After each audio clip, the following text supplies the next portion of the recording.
සාදු සාදු සාදු. පළමුවෙන්ම මම සිහි කරනවා මාහන්ට ධර්ම විනය උගන්වන මාගේ ගුරු දේවෝත්තම පරම පූජනීය පින්වත් ලොකු ස්වාමීන් වහන්සේ, මාගේ ගුරු දේවෝත්තමයන් වහන්සේ නිදුක් නිරෝගී දීර්ඝායුෂ ලබත්වා. සාදු සාදු සාදු. වැඩමවා වදාළ පින්වත් ස්වාමීන් වහන්සේගෙන් අවසරයි. ශ්‍රද්ධාවන්ත පින්වතුනි, අද සබරගමුව විශ්වවිද්‍යාලයේ මේ දහම් අනුශාසනා ඔයාලට පැවැත්වෙන්නේ ඔයාලගේ ජීවිතේට යහපතක් ඇති කරන්න. මීට අවසර ලබා දුන්න ඒ කුලපතිතුමන් ඇතුළු ඒ කාර්ය මණ්ඩලේ ඔයාලගේ ආචාර්යවරුන් ඇතුළු ඒ සියලු දෙනාම මේ මොහොතේ අපි සිහි කරනවා. අවසානයේ අපි සියලු දෙනාට පින් අනුමෝදන් කරන්නත් බලාපොරොත්තු වෙනවා.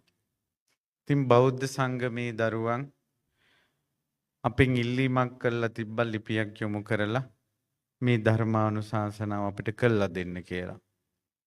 බෞද්ධ සංගමේ තරිඳු පුතා ඇතුළු ඒ දරුවන් පොල්ගහවලට පැමිණිලා ආරාධනා කළා. ඉතින් අපිට ඉඩකඩ තිබුණ විදිහට ඉක්මනින් දවසක් යොදා ගන්න යට අවස්ථාව ලැබුණා. ඉතින් ඉතා කෙටි කාලයක් ඇතුළත තමයි ඒ දරුවෝ මේ වැඩසටහන සංවිධානය කළේ.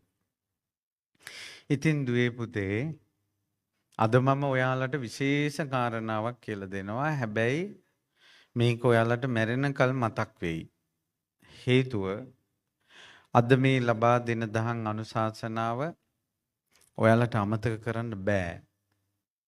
හේතුව අද අපි මම ධර්ම දේශනාවට ඔයාලට කියලා දෙන්නේ ඔයාලගේ ජීවිතය ගැන.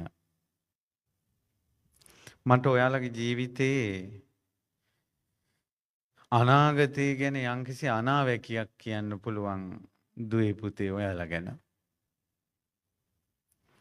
ඔයාලා දන්නවද දන්නේ ඕනම කෙනෙක් ඉපදෙනකොට එයාගේ ඉරණම ලියාගෙන එන්නේ. ඔයාලා ඒක කොච්චර ප්‍රතික්ෂේප කළා. ඉරණමක් කියලා එකක් නැහැ. දෛවයක් කියලා එකක් නැහැ.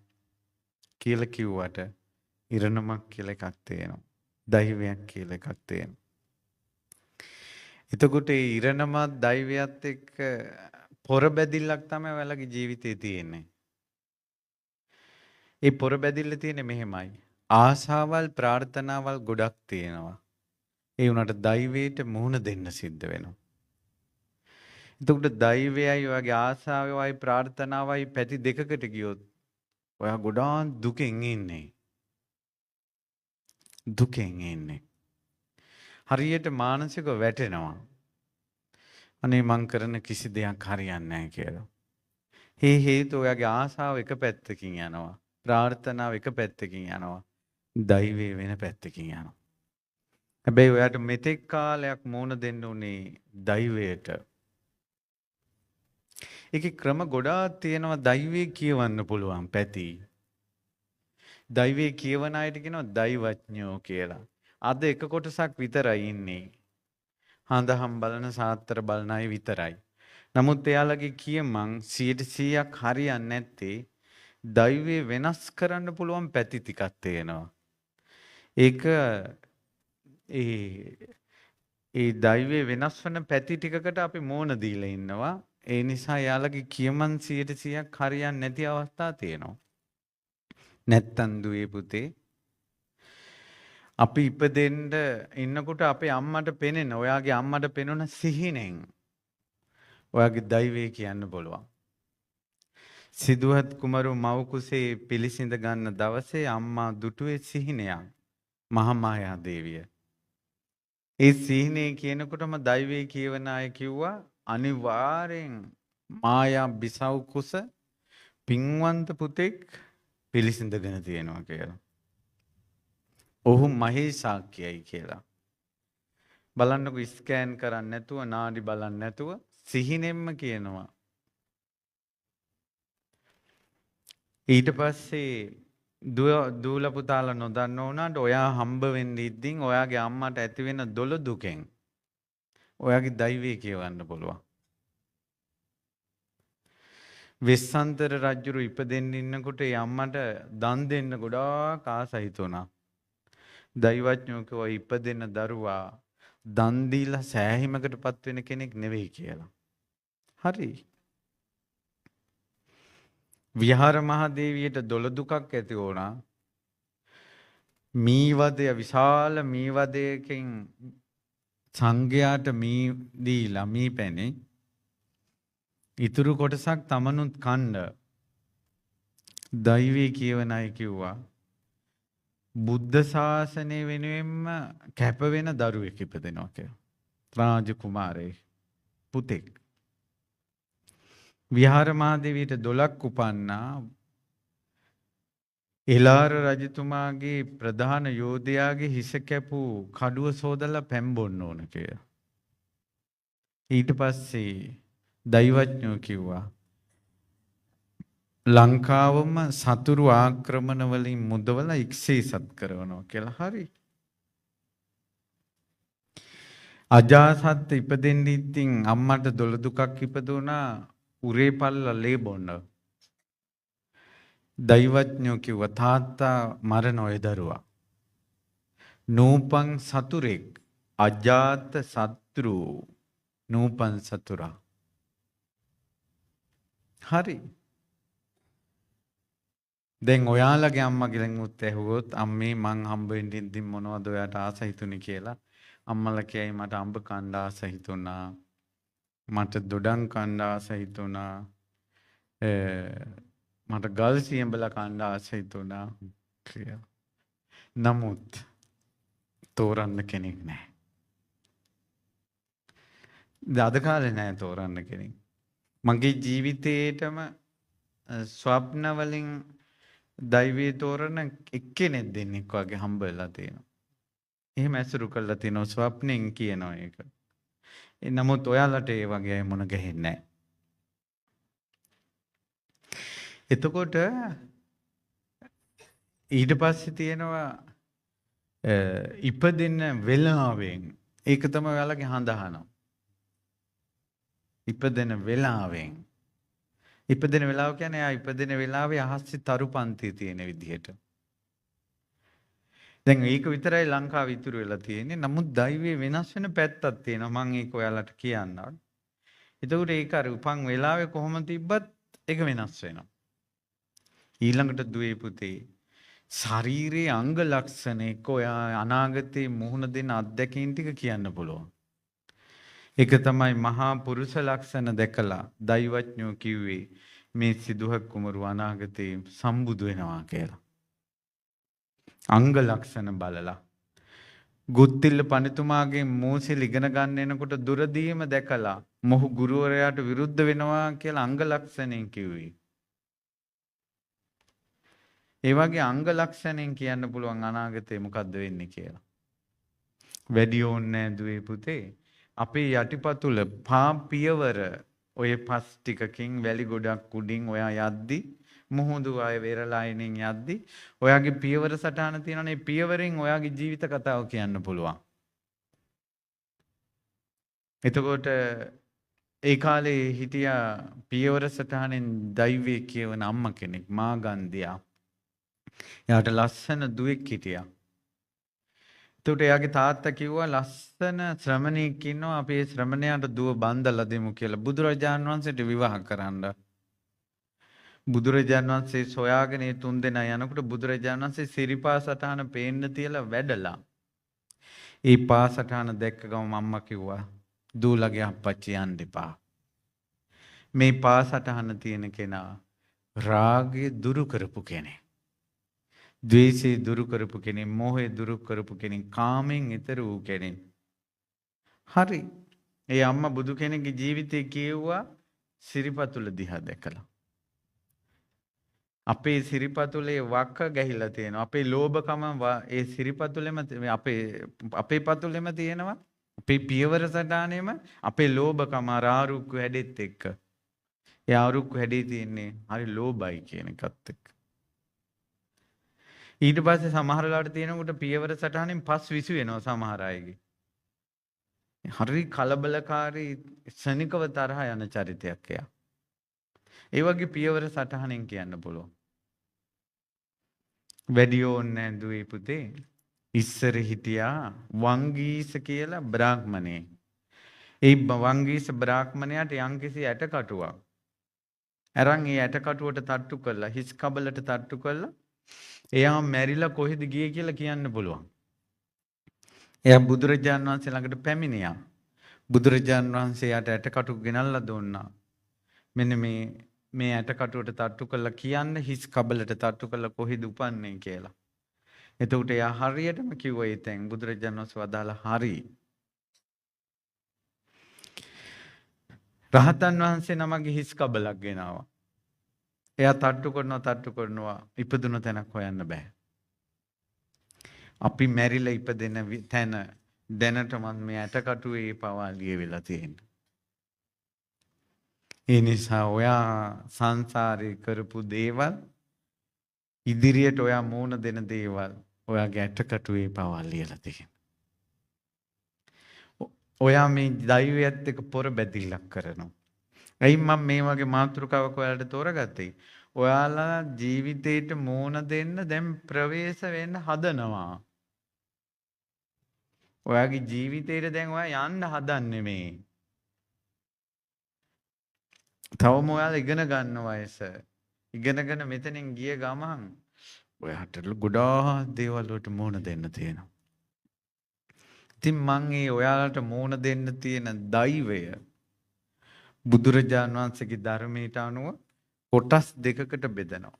අනිවාර්යෙන් මේ දෙකට ඔයාට මූණ දෙන්න වෙනවාමයි මැරෙන කල. පුළුවන් නම් දැම්ම හිත හදා ගන්න. 100%ක් නෙවෙයි 100 කෝටියක් සත්‍යයක් කියන්නේ ඔයාට මේ දෙකට මූණ දෙන්න වෙනවාමයි. කුමක්ද මේ දෙක? ප්‍රිය විප්පයෝගය සහ අප්‍රිය සම්පයෝගය. මුළු ජීවිත කතාවම කොටස් දෙකකට දාන්න පුළුවන්.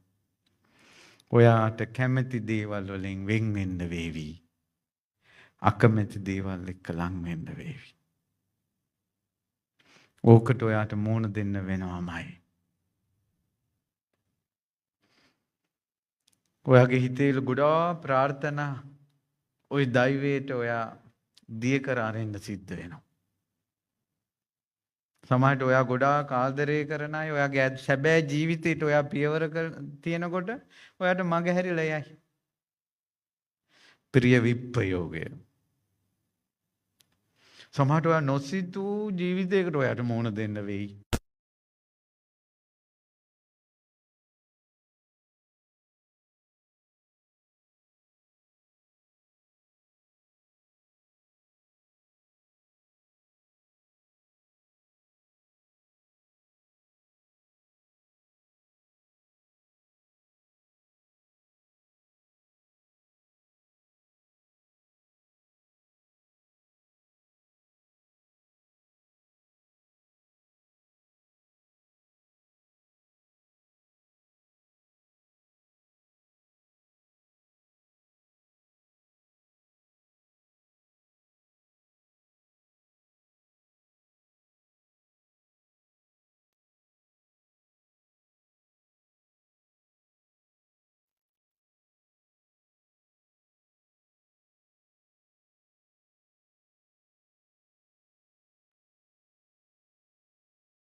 සමහර කෙනෙකුට දරුවන් නොසිත ඉන්න පුළුවන්.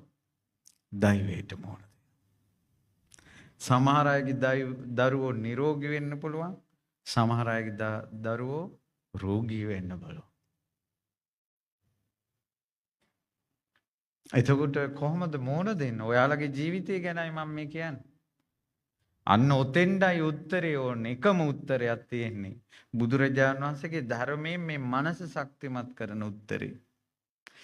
එදාට ඔයාලට මෝන දෙන්න ওই සබ්ජෙක්ට් වලින් කිසිම සපෝට් එකක් නැහැ. කිසිම සපෝට් එකක් නැහැ. දැන් ජෙනරේෂන් එක වෙනස්. දැන් මෑත භාගයේ දැන් ඔයාලා ජෙනරේෂන් Z එකේ කට්ටිය. දැන් ඉන්න තරුණ පොඩි ඉස්කෝලේ යන පැටවු ටික ජෙනරේෂන් ඇල්ෆා. ජෙනරේෂන් ඇල්ෆා වල කට්ටියට හැඟීම් පාලනය කරන්න අමාරුයි. හැඟීම් පාලනය කරන්න අමාරු නිසා තමයි ඔය මෑත භාගයේදී ඔය සංක්‍රාන්තිකයන් ගැන ගොඩක් කතා බහ වුනේ. ඔය ප්‍රශ්න ඉස්සර නැතුව නෙවෙයි. ඕන තරම් තියෙනවා. හැබැයි ඉස්සර ජෙනරේෂන් එකේ කට්ටියට ඒක පාලනය කරන්න පුළුවන්. තවත් කෙනෙක් ගැන අසාමාන්‍ය ආසාවක් ආවොත් ඒක පාලනය කරන්න පුළුවන්. මේ තාක්ෂණෙත් එක්ක ඉපදෙන යුගයේ අයට පාලනය කරන්න බෑ. පාලනය කරන්න බැරි නිසා එයාගේ ආසාවට උත්තරයක් ඕන. ඒක තමයි සමාජයේ කතාව වෙන්නේ. එතකොට ඔයාලගේ දරුවන්ගේ යුගය එනකොට ඔක තවත් උඩට එනවා. එදාට ඔයාට නිහඬ වෙන්න වෙනවා. ප්‍රිය විප්පයෝගය අප්‍රිය සම්පයෝගය. කොයි වගේ නැන්දම්ම කෙනෙක්, කොයි වගේ මාමණ්ඩියක්, කොයි වගේ නෑ නමස්සෙනාලා, කොයි වගේ ප්‍රදේශයක ඔබට මෝන දෙන්න වෙනවා ප්‍රිය විප්පයෝගය අප්‍රිය සම්පයෝගය. ඒකට ඔයා ජීවිතේට මෝන දෙන්න හිත හදාගෙන තියෙන්න ඕන දුව පුතේ. මල් හට ගන්න වසන්තයේම නෑ හැමදාම කියන්න. ඔයාලගේ මේ යම්කිසි වසන්ත කාලයක් වගේ. කොල්ලෝ ටික hina වෙනවා, කෙල්ලෝ hina වෙනවා, රංචු පිටින් යනවා, ඉගෙන ගන්නවා, මැසේජ් ගහනවා, Facebook යනවා, hina වෙනවා, විහිළු කතා බලනවා. ඔයාලගේ දෛවේ පොඩි විරාම කාලයක් වගේ.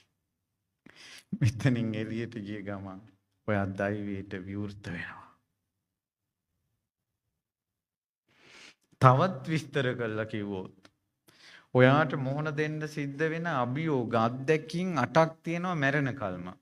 ඔන්න පළවෙනි ක්‍රමයේ කියලා දුන්න යම් පරයයකින් ඔයාලගේ ජීවිතේට මොහොන දෙන්න තියෙන කොටස් දෙකකට. ප්‍රියංගෙන් ඈත් වෙන්න වෙනවා, අප්‍රියං හා එක් වෙන්න වෙනවා. දැන් ඔයාලගේ දැන් මෙතන ඉන්න දූලා ඉන්නවා. ඇහි තියාගෙන දූලා හදන හැමදාම අම්මලා උදේ හවා කෝල් කර කොහොමද මැනික කියලා අහන අම්මලා ඉන්නවා. කවදා හරි ওই ගෙදරින් ඔයාලා විවාහ කරලා දෙන්න එපා ඔය අම්මලා. වෙන කෙනෙකුගේ බාරයට දෙන්න වෙනවා. ඒක අම්මා කෙනෙකුට වගකීමක් නිසා දරා ගන්නවා මිසක් මානසික දුකක්. ඒකනේ පෝරුවේ නැගිනකොට ඔය අම්මලාගේ ඇස් වලට කඳුළු උනන්නේ. ඒකයි. ඒතර ප්‍රිය විප්පයෝගී අප්‍රිය සම්පයෝගයට මුහුණ දෙන්න වෙනවා. අනිත් එක තමයි අනිවාර්යයෙන්ම වෙන පරයයකින් කිව්වොත් 8කට මුහුණ දෙන්න වෙනවා. ඔයාට සිනහා යන කරුණු 4ක් තියෙනවා. ඔයා අඬන කරුණු 4ක් තියෙනවා. ජීවිතේ මුහුණ දෙන්න වෙනවා අඬන අවස්ථා 4ක්, hina වෙන අවස්ථා 4ක්. ඒ අවස්ථා 8ට කියනවා අටලෝ දහම. ලාභ අලාභ යස ආයස නින්දා ප්‍රශංසා සැප දුක. ලාභ ලැබෙනකොට ඔයා සිනා වේවි. ඔයාට හොඳ රස්සාවක් ලැබෙනකොට, ඔයාට ගොඩාක් ආදරණීය ස්වාමියෙක් බිරිඳක් ලැබෙනකොට ඔයා සිනා වේවි. ඊට පස්සේ ඔයාලට පඩි වැඩි වෙනකොට ආර්ථිකේ ශක්තිමත් වෙනකොට යාන වාහන ගන්නකොට ගෙවල් දොරවල් හදනකොට ඔයා සිනහ වේවි. ඔයාලට පින්වන්ත දරු සම්පත් ලැබෙනකොට ඔයා සිනහ වේවි. පිට රටවල් වල යන්න ලැබෙනකොට වීසා ලැබෙනකොට සිනහ වේවි. ලාභ අලාභ රස්සාවක් හොයාගන්න කට්ටක් කනකොට ඔයාගේ හිත පෑරේවි. මෙතෙක් ආදරය කරපු අය ඔයාලා දාලා යනකොට ඔයාගේ හිත පෑරේවි. ඊට පස්සේ ඔබ ඔයා බලාපොරොත්තු වෙන ආර්ථිකය ඔයාට නොලැබෙනකොට ඔයා හඬාවි. ඔයා මහන්සියෙන් හරි හම්බ කරගත්තු දේ සොරු ගන්නකොට ඔයා හඬාවි. අලාභය. ඊළඟට ඔයා බලාපොරොත්තු වෙන රස්සාවක් නොලැබෙනකොට බලාපොරොත්තු වෙන ආකාරයේ පින්වන්ත දරුවෝ නොලැබෙනකොට ගෙවල් දොරවල් හිතුව ආකාරයෙන් හදාගන්න බැරි වෙනකොට ඔයා හඬාවි. පුළුවන් නම් මූණ දෙන්න හිතක් හදාගන්න. මූණ දෙන්න වෙනවමයි ওই දෛවයට ඔයාට. මේ අටලෝ දහමින් පැනලා ගිය කෙනෙක් ලෝකේ නැහැ. ඕක තමයි ලෝකේ. යස ආයස යස කියලා කියන්නේ යස කියන්නේ මේ තියෙන යසස. පිරිවරාගෙන රංජු පිටින් ඉන්නවා. තමාව සමාජයේ ගණන් ගන්නවා. අයා ගැන කතා කරනවා. තනි වෙලා නෑ වගේ දැනෙනවා. යසස ආයස ඔයා තනි වේවි. ප්‍රශ්න එනකොට කියා ගන්න කෙනෙක් නැති වේවි. එතකොට ඔයා හඬාවි. ඔයාගේ දුක ඔයා බැඳපු මහත්යාවත් ඔයා බැඳපු නෝනවත් අහන්න නැතුව යාවි. එයාලා ඔයාව බරක් කරගනේවි. ඔබ ඉන්නවා නම් හිටපන් බැරි නම් ඵල කියලා කියාවි. එතකොට ඔයා හඬාවි. ඔය දෛවයට ඔයාට මොන දෙන්න වෙනවා. යාළුවෝ පවා කෝල් කරන්න නැතුව යනවා. දරුවෝ පවා කියන දේ අහන්න නැතුව යනවා. ඔය දෛවයට ඔයාට මොන දෙන්න. ඊට පස්සේ ලෙඩ ඇඳකට වැටිලා තනියෙන් ඉස්පිරිතාලේ ඉඳ වේවි. එදාට මොනවා හිතේද දුවේ පුතේ? ගුරුවරයෙක් ළමයිට උගන්වන්න ෆිල්ම් එකක් පෙන්නුවා. එතකොට අපි කියමු විශ්වවිද්‍යාල ළමයිට ලෙක්චර් කිව්වා ඔයාලට අද පාඩම තමයි ෆිල්ම් එකක් පෙන්වන්න.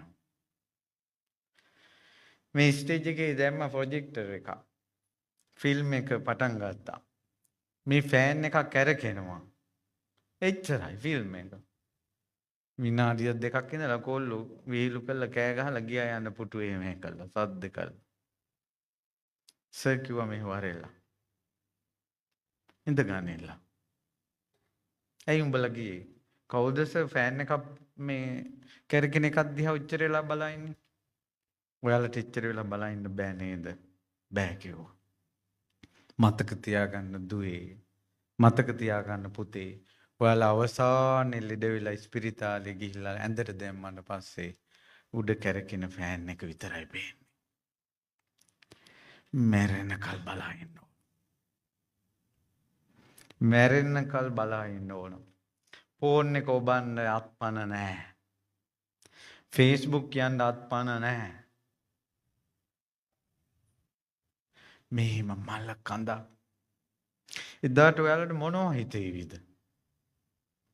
එදාට ඔයාලා හඬාවි. ඇස් වලින් කඳුළු වැටේවි.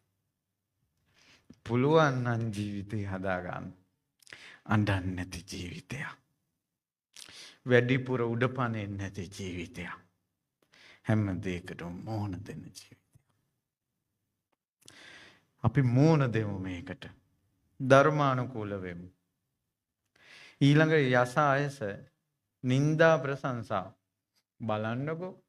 දැන් ඔය හොඳයි හොඳයි කියනවා සම්මාන කරනවා බර්ත්ඩේ එකට විශ් කරනවා මැසේජ් දෙවනවා හાર્ට් දෙවනවා ඔයාට ප්‍රශංසා, ඔයාට ආදරේ අනිත් අය කතා කරනවා. මැනික කියනවා, වස්තුව කියනවා, බබා කියනවා, අම්මී කියනවා. කාලයක් විතරයි. ඔය ආච්චිලා සීයලා දැන් ඔයාලා පැය ගණන් සමහරට කොල්ල කෙල්ල කතා කරනවා. මන්දි ඒත් කතා කළා මන්දි. ඩේටා ඉවර වෙනවා. ෆෝන් එකේ බැටරි ලෝ වෙනවා. ඒත් කතාව. බෙදලා අවුරුද්දක් දෙකක් ගියාට පස්සේ මේ ගෙදර ඉඳලා ওই ජෝඩුව පැය භාගයක් කතා කරනවද කියලා බලන්නකො. අවසානයේ මෙන්න කෑම එක. මෙන්න ඔයාට තේක. කියන තැනට වචනේ කෙටි වෙනවා. මොහොන දෙන්න වෙනවා දුව. පුතේ ඔයාට මොහොන දෙන්න වෙනවා දෛවයට. පුළුවන් නම් ජීවිතේ හදාගන්න. මගාරින්න බෑ ඔයාට මේ අවස්ථාව. ඔයාට ධන ගාන අවධියක් තිබ්බා. මගාරින්න පුළුවන්ද? ධන ගාන්නම උනා. මොන්ඩිසෝරි යන අවධියක් තිබ්බා. ඔයාට පුළුවන් ද පාස් කරන්න? මොන්ඩිසෝරි යන්නම උනා. ඉස්කෝලේ යන කාලයක් තිබ්බා. ඔයාට පුළුවන් ද පාස් කරන්න? ඔයා ඉස්කෝලේ ගියා. ඔයා යුනිවර්සිටි ආවා. පුළුවන් ද පාස් කරන්න? කොහොම හරි කඩ ගාගෙන ආවා. ඔයා රස්සා කරන අවධියක් එනවා. බඳින කාලයක් එනවා. දරුවෝ හදන කාලයක් එනවා. මතක තියාගන්න ලෙඩ ඇඳට වැටිලා රෝද පුටුවෙන් යන කාලයක් එනවා. පාස් කරන්න බෑ. මූණ දෙන්න වෙනවාමයි. මූණ දෙන්න වෙනවාමයි. ලෙඩ ඇඳට වැටෙන කාලයක් එනවා. කක්ක ගොඩේ මුත්‍රා ගොඩේ ඉන්න කාලයක් එනවා. මූණ දෙන්න වෙනවාමයි. මම ඔයාගේ දෛවය කියවන්නේ. දුවේ ඔයාගේ දෛවයයි මම මේ කියවන්නේ. පුතේ ඔයාගේ දෛවයයි මේ කියවන්නේ. අහගෙන ඉන්න. අහගෙන ඉඳලා මේ විනාඩියවත් හිතලා පස්සේ අමතක කළාට කමක් නැහැ. ඔයාලට ඒවා මතක් කරන්න බෑ කියලා හිතෙනවා නම් අමතක කරන්න. මේ විනාඩියවත් අහගෙන ඉන්න. එතනේ මට මේකට මොන දෙන්න. ඊට පස්සේ නින්දා සමහර වෙලාවට මෙතන ඇති මේ අහිංසක කෙල්ලෝ අම්මලාගෙන් වචනයක් අහලා නැති පොඩි වචනේ කිව්වත් අඬන කෙල්ලෝ ඇති මෙතන. සැර නැන්ද අම්මලා හම්බුණා. සැර මහත්තුරු හම්බුණා. මෙතන ඇති කොල්ලෝ කවදාවත් සැරට වචනයක් අහලා නැති. අම්මලා පුදුම ආදරෙන් පුතාට කතා කරන්නේ. සැර කෙල්ලෙක් හම්බුනොත් බඳින්න. අම්මා තාත්තගෙන්වත් අහපු නැති වචන අහන්න ලැබුණොත් නින්දාවට මුහුණ දෙන්න වෙනවා. නින්දා ප්‍රශංසා.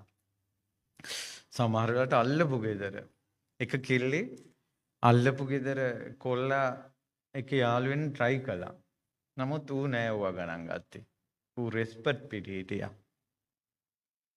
ඊට පස්සේ මේ ළඟ ගෙවල්නේ ළඟ ගෙවල් වල අය බැන්දට පස්සේ ප්‍රශ්නේ තමයි පොඩ්ඩට රණ්ඩු වෙච්ච ගමන් අල්ලපු ගෙදරට යනවා. සාමාන්‍ය නුවණ තියෙන කෙනෙක් නම් ගමෙන්වත් කෙල්ලෙක් බඳින්නේ නැහැ. ගමෙන් කෙල්ල බැන්දා කියන්නේ කොල්ල පුදුම විදිහට පරිස්සම් වෙන්න වෙනවා. සැර කළත් බැදුවනවා ගෙදර. මං යනවා අම්මලා ගෙදර. දැන් මෙහි ඉඳලා යාපනයෙන් වගේ බැන්දට පස්සේ ආයෙ යන්නම බෑ. ඊට පස්සේ දැන් අර කොල්ල මේ ගැන ඉච්චර අවධානය යොමු කළේ නෑ. ඒ කොල්ල කෙල්ලෙක් ගෙනාවා. පිට ගමකින් කසාද බැන්දා. අල්ලපු ගෙදර කෙල්ල ඉරිසිය. එයාගේ ප්‍රාර්ථනා ඉෂ්ට වුණේ නෑ. ඊට පස්සේ ඒ කෙල්ල ඇහුවා මගුල් ගෙදර ගියෙත් නෑ. ඇහුවා අර ගෙදර කෙල්ලගේ නම මොකද්ද කියලා. අලුතෙන් ගෙනාවු කෙල්ලගේ නම රෝසි. මේක බලන්න හිතේ ඉරිසියාවක් ආවට පස්සේ එන ප්ලෑන් මේකේ එදාම ගිහිල්ලා බැල්ලියක් ගෙනාවා ගෙදෙට්ට. ඒ බැල්ලිට මෙයා දැම්මා රෝසි කියලා.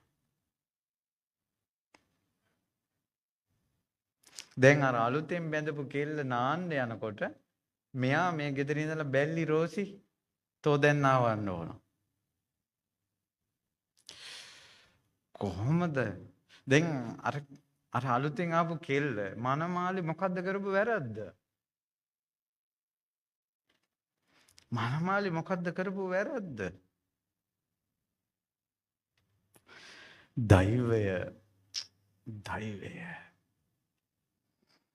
ඔය එකනේ කියන්නේ ඔය තරුණ කාලේ කාමර ගානේ ළඟින් එපා. වැරදි කාමසේවනේ දෙන්න එපා කියලා කියන්නේ. වැරදි කාමසේවනේ කර්ම විපාකයක් තමයි සතුරු හැදෙන. යන්න තැන හරහට කවුරු හරි එන්නේ. නොකරපු දේවල් වලට පටලැවෙනවා එයා. ඒ නිසා තමයි චරිතය රැක ගන්න කියලා කියන්නේ. බුදුරජාණන් වහන්සේ අනුකම්පායනේ, කරුණාවන්තයිනේ. ඔයාලා සතුටු වෙනවට අකමැති නෑ. ඔයාලා ආදරය කරනවට අකමැති නෑ බුදුරජාණන් වහන්සේ. ඔයාලා ෆෝන් එකක් පාවිච්චි කරනවට බුදුරජාණන් වහන්සේ ආමනාප නෑ. බුදුරජාණන් වහන්සේ සසරෙන් එතර වෙච්ච කෙනෙක්. ඊළඟට බුදුරජාණන් වහන්සේ දැක්කා මේ අකුසලයේ වුණොත් යන්න තැන හතුරු හැදෙනවා. සැනසෙල්ල එයාගෙන් ඈත් වෙනවා. ආදරය කියන එක වාෂ්ප වෙනවා. රූකඩයක් වගේ ඉන්න වෙනවා. ඒ නිසා තමයි එපා කියලා කිව්වේ. යහපතට අනුකම්පාවට. ඉතින් නින්දාවලට මුහුණ දෙන්න වෙනවා ජීවිතේ හොඳේ. ඊට පස්සේ ලා බලාභ යසායස නින්දා ප්‍රශංසා සැප දුක. සැපත් විඳින්න ලැබේවි, දුකත් විඳින්න ලැබේවි. ඉතින් මේ අටලෝ දහමට මුහුණ දෙද්දී නැත්තම් ප්‍රිය විප්පයෝගී අප්‍රිය සම්පයෝගීට මුහුණ දෙද්දී සමහර අය කළ යුතු දේත් කරනවා, නොකළ යුතු දේත් කරනවා. ඒ කියන්නේ ජීවිතේට මුහුණ දෙද්දී කියන්නේ සමහර අය අතින් පවුත් සිද්ධ වෙනවා, පිනුත් සිද්ධ වෙනවා. හැබැයි ඔක්කොම මේකට අඬා hina වෙවි හැරි මැරෙනකල් ජීවත් වෙනවා. හොඳත් කෙරෙනවා, නරකත් කෙරෙනවා. හැබැයි දුයි පුතේ මොනවා වුණත් රිසල්ට් එක මැරෙච්ච ගමන් එනවා. බුදුරජාණන් වහන්සේ වදාළා මහණෙනි මා ඔබට මේ ජීවිත කතාව උපමාවකින් කියන්නම්. ඒ තමයි මහණෙනි මීට කලින් රජ කෙනෙක් ලෝකේ පහළ වුණා. මේ දඹදිව හිටියා පචේතන කියලා. මේ රජතුමාට මාස 6කින් යුද්ධෙට යන්න ඕන. එතකොට මේ රජුරෝ මේ වඩු බාසොන්නට කතා කරලා කිව්වා මගේ කරත්තේ අබලන් වෙලා රෝද දෙකක් හදා ගන්න ඕන. තව මාස 6කින් තමයි යුද්ධෙට මං පිටත් වෙන්නේ. හරි මහරජා හදලා දෙන්න. තව දවස් 6ක් යුද්ධෙට තියෙනවා. මාස 5යි දවස් 24ක් ගෙවුණා. රත්කාරයාට එන්න කිව්වා වඩු බාසොන්නට. කෙසේද රෝද හදලා ඉවරද? මහරජා එක රෝදයක් යාන්තම් අද උදේ තමයි වැඩ ඉවර. දෙවෙනි රෝදෙට අත තිබ්බේවත් නැහැ. බොලේ එක රෝදකින් කොහොමද මේ කරත්තේ දිරලා? මේ දවස් 6න් ඉතුරු එක හදන්න පුළුවන්ද? පුළුවන් මහරජා. එහෙනම් හදාපන්. දවස් 6 ගියා හෙට යුද්ධෙට යන්නේ. අද කරත්ත රෝද දෙක රාජ සභාවට අරන් ආවා. ඉස්සරහ තිබ්බ කරත්ත රෝද දෙකම එක වගේ. බුදුරජාණන් වහන්සේ වදාලා මහණෙනි රජුරු අහනවා උඹ ඇත්තක්ද කිව්වේ? මහරජා ඇත්තා. මේ එකක් හදන්න දවස් 6යි අනිත් එකට මාස 5යි දවස් 24ක් ගියා කියනවා. ඉතින් දෙකම එක වගේ. කෝ වෙනස? මහරජා වෙනසක් තියෙනවා. පෙන්නාපන්. මේ වගේ රාජ සභාවේ මෙතන ඉඳලා දවස් 6න් හදපු කරත්ත රෝදේ මෙහෙම රෝල් කරලා යවුවා. සිහි කරන්න ඔබ බයිසිකල් රෝදයක් කරකවපු එක, ටයර් එකක් කරකවපු එක සිහි කරන්න. යම් තාක් අපෙන් දුන්න ශක්තිය වේද ඒ තාක් රෝදේ කරකිලා ගිහිල්ලා මෙහෙම කරකිලා වැටුණා. හරිනේ සංසිද්ධි හරි. මාස 5යි දවස් 6කින් හදපු කරත්ත රෝදේ මෙහෙම කරකවලා යවුවා. ඒක යම් තාක් අපි බලේ යෙදුවද ඒ තාක් ගිහිල්ලා අකුර ගැහුවා. අලවංග කූරක් හිටෙව්වා වගේ කෙලින් හිට වැටෙන්නේ නැහැ. ඔන්න මහරජ වෙනස. මහරජ මේ දවස් 6න් හදපු කරත්ත රෝදේ නිම් වලල්ලේ ගරාදි වැටේ මැ ගරාදි වල මැද තියෙන බොස් ගෙඩියේ දෝෂ තියෙනවා අඩුපාඩු තියෙනවා. කලබලයට හදපු එකක්. මහරජ මේ කෙලින් හිටපු කරත්තරෝදේ දෝෂ නැහැ නිම් වලල්ලේවත් ගරාදි වලවත් බොස් ගෙඩියවත් දෝෂ නැහැ ඍජුයි. අඩුපාඩු නැහැ වැරදි නැහැ. ඉවසීමෙන් හදාගත්ත රෝදයක් වැටෙන්නේ නැහැ. බුදුරජාන් වහන්සේ වදාළා මහණෙනි ඒ විදියට එදා බාසොන්න කෙනෙක් විදිහට හිටියේ මම බෝධිසත්වයෝ. මට රෝදයක් හදන හැටි ඔක්කොම ඒ දවස් ඒ නුවණ තියෙනවා. ඊටත් වඩා මහණෙනි මට දැන් කෙනෙක්ගේ කායික ක්‍රියා වාචසික ක්‍රියා මානසික ක්‍රියා සිතෙන් කයෙන් වචනෙන් එයා වැඩ කරන විදිහෙන් මෙයා සතර අපායට වැටෙනවද සුගතියේ පීඨනවද කියලා තප්පරයට කියන්න පුළුවන්. මහණෙනි සිතේ කයෙන් වචනේ අඩුපාඩු වැරදි දෝෂ තියාගන්න එපා. එතකොට කරත්ත රෝදේ වැටෙනා වගේ සතර අපායට වැටෙයි.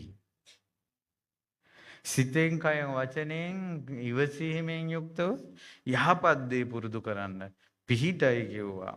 අර රෝදේ නැවතුණා වගේ සුගතිය නිවනේ. මහණෙනි ඒ නිසා කායික වෙන වැරදි ප්‍රහාණය කරන්නයි මම අනුශාසනා කරන්නේ. වචනයෙන් වන වැරදි, සිතෙන් වන වැරදි දුරු කරන්නයි මම උපදෙස් දෙන්නේ කියලා වදාලා. දුවේ පුතේ, කරත්තරෝද දෙකම එක වගේ. එක විදිහටමයි කැරකිලා ගියේ. වෙනස පෙනුනේ නතර වෙච්ච තැන. ඔයාලා එකටම මේ ඉගෙන ගන්නවා. මන්ට මෙතන මේ ළම පැට්ටුන්ගේ මූණ ටික දැක්කට පස්සේ මේ අම්මලා තාත්තලාගේ මූණ දැක්කට පස්සේ මට මෙතන හොඳ මිනිස්සු කවුද? නරක මිනිස්සු කවුද? හැදිච්ච අය කවුද? නැහැදිච්ච අය කවුද කියලා මට හොයාගන්න බෑ. කුණුහරුප කියන ළමයි කවුද? කුණුහරුප කියන්නේ නැති ළමයි කවුද? යාළු වෙලා ඉන්න ළමයි කවුද? යාළු වෙලා නැති ළමයි කවුද? හොඳට ඉගෙන ගන්න ළමයි කවුද? පිස්සු කෙලින ළමයි කවුද? මට හොයන්න බෑ. කරත්තරෝද දෙකම එක විදියට කරගෙනවා. ඔක්කොම ඔයාලා යාන වාහන ගනීවි. හොඳ මිනිස්සුත් නරක මිනිස්සුත් හොඳ මිනිස්සුත් නරක මිනිස්සුත් දෙගොල්ලම ගෙවල් හදාවි. හොඳ මිනිස්සුත් නරක මිනිස්සුත් දෙගොල්ලම කසාද බඳීවි. පිස්සු කෙලපු අයයි පිස්සු කෙලපු නැති අයයි දෙගොල්ලම විවාහ වේවි. ඔයාලත් ගෙවල් දොරවල් හදාගෙන හොඳට ඉඳීවි. වෙනස එන්නේ දුවේ පුතේ රෝද දෙක නතර වෙන තැන මරණය. මරණය නැමැති නතර වීම ඉදිරියේ හොඳට ජීවත් වෙච්ච අය හොඳ ලෝකෙට යයි. නරකට ජීවත් වෙච්ච අය නරක ලෝකෙට යයි. මහණෙනි කයෙන් සිද්ධ වෙන වැරදි තුනක් තියෙනවා. ප්‍රාණඝාතය කියන්නේ සත්තු මැරීම, සොරකම් කිරීම, වැරදි කාම සේවය. ඔක ඇඟෙන් වෙන පවුල් තුනක් ඕක. අඩුපාඩු තුනක්, දෝෂ තුනක්. වචනයෙන් වෙන වැරදි හතරක් තියෙනවා. බොරු කීම, කේලම් කීම. දැන් බොරු කීම කියන එක නම් තේරෙනවනේ. කේලම් කීම බිඳවන්න. අනිත් අය අමනාප කරවන්න. යාළුකම් නැති කරන්න කතා මෙයා කියපු එක මෙයාට කියනවා මෙයා කියපු එක මෙයාට කියනවා බිඳවනවා මිනිස්සු. ඔය කේලම් කියන්නේ මිනිස්සු වාහන අරන් යනවනේ කිලෝමීටර ගණන් කේලමක් කියලා එන්නේ. මිනිස්සු බිඳවන්න ඉදිරියට වැඩි වෙනවා. ළඟදි දවසක අවුරුදු 9ක් පණ වගේ ආදරය කරලා කසාද බැඳලා දැන් අවුරුදු 3යි කොල්ලෙක් ආවා ඉතින් දරු පෙටියකුත් වඩාගෙන ජීවිතේ අපායක් හාන්දුරනේ කිව්වා. ඇයි මං හෙව්වා ඇයි කියලා බැඳපු දවසේ ඉඳලා රණ්ඩු කිව්වා. අවුරුදු 9ක් යාළු වෙලා තමයි බැඳලා තියෙන්නේ. ඊට පස්සේ මං කොහෙන්ද දෙන්න ඉතින් කතා බහ කරගෙන ඔයාලගේ වැරදි අඩුපාඩු හදා ගන්න. අනේ තේරෙන්නේ නැහැ හඳුරන්නේ. ඊට පස්සේ මං ඇහුවා ඉතින් මොකද්ද දන්නේ නැහැ හේතුව. අනේ හඳුරන්නේ මම විශ්වාස කරන්නේ නැහැ. නමුත් සාත්තරයක් බැලුවා. කසාද බැඳපු දවසේම දෙන්නට වෙන් වෙන්න විසක් දාලා කෑමක් දීලා වෙඩින් එකට ආපු කෙනෙක්. ඉතින් හරි හෝ වැරදි හෝ ඒක තීරණය කරන එක ඔබට අයිති දෙයක්. මම හිතුවා ඉතින් මිනිස්සුන්ගේ ලෝකේ අර කසාද බැඳලා හෝල් එකෙන් එළියට යන්න කලින් කෙනෙක් ප්ලෑන් කරනවානේ මේ දෙන්න වෙන් කරන්න. ඉදිරියට එන මානසික මට්ටම හැඟීම් පාලනය කරන්න බෑ. පල්ලි ගන්නම ඕන. රිටර්න් එක දෙන්නම ඕන. වචනයක් කියන්න ඕන Tamanට කියපු එකට. කේලම් තියෙනවා මිනිස්සුන්ගේ. පොඩි උමුත් ඉන්නවා මෙතනත් ඇති කේලම් කියලා හොඳට හිටපු අය බිඳවන්න හිතිච්ච. කියලාත් ඇති. හැදෙන්නයි මේ කියන්නේ. පරුස වචන හිත රිදෙනවා. ඇනුම් පද ඔය යන්න ගමන් වචනයක් කියාගෙන යනවා. මතක තියාගන්න එක්කෙනෙක්ගේ හිත රිද්දුවොත් තමන්ගේ හිත රිද්දන දහස් ගාණක් කර්මානුරූප ලෝකෙ බිහි වෙනවා. යන යන තැන හිත රිද්දෙන වචන හැදේවි. එකෙන් වෙන්නේ මෙන්න මේකයි දුවේ පුතේ. ඒ කර්මයේ ස්වභාවයෙන් හිතේ තියෙන අර දරා ගැනීමේ ශක්තිය අඩු කරනවා. එතකොට එයාට අනිත් අයගේ වචන රිදෙනවා එකක්. මේ හිත ගොඩක්ම ශක්තිමත් නම් කොච්චර කිව්වත් දැනෙන්නේ නැහැ. එතකොට කියනවා හන්තා ලබති හන්තාරං අනුන් නසන අය තමන් නසන අය බිහි කර ගන්නවා. අක්කෝ සංචක්කෝසං බනින අය ලෝකෙ බිහි කර ගන්නවා. දැන් අනිත් අයගේ හිත රිද්දන්න එපා කියන්නේ ඒ තමන්ගේ හිත ගොඩක්ම දරා ගැනීමේ ශක්තිය අඩු වෙනවා ඒ කර්ම විපාක විදිහට. ඒකට අනිත් අය පොඩි විහිළුවක් කළත් හිත රිදෙනවා. අපි අතරම නැද්ද අපි කියනවා ඔයා මොනකද්ද ඔය අවුල් ගියේ?